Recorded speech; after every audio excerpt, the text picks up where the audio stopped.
The fight is nearly over. Australian troops will withdraw from Afghanistan a year earlier than expected. Many will be home before the end of 2013. But Afghanistan's ambassador says he believes the Afghan military is in its infancy and may need help for another decade. Here's Chief Political Correspondent Mark Simpkin. This is the endgame. After 10 years of fighting, Australia's troops are preparing to get their marching orders. The Prime Minister's laid out an exit strategy. This is a war with a purpose. This is a war with an end. The end's coming faster than originally expected. Afghanistan will start taking control of Uruzgan province within months, allowing some Australians to come home by the end of this year, the bulk by the end of next year. I know that the peoples of the world's democracies want to see their sons and daughters return from war, and that is as it should be. Some will stay behind though. Julia Gillard committed Australia to long-term assistance. We are prepared to consider a limited Special Forces contribution in the right circumstances and under the right mandate.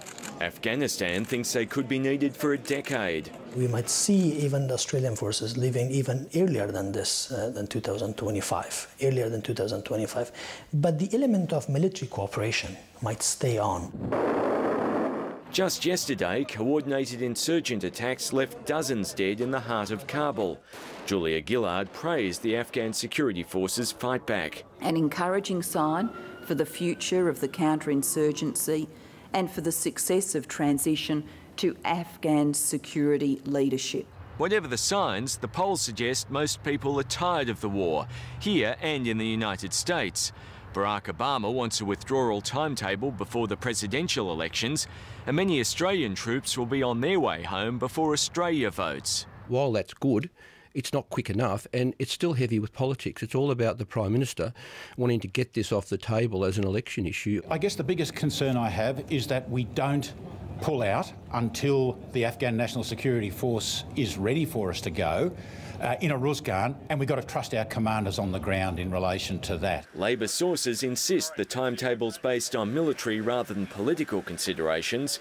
Tony Abbott's willing to believe them. I have no reason to think that it shouldn't be possible to finish the job sooner rather than later. 32 Australian troops have died in Afghanistan. Mark Simpkin, ABC News, Canberra.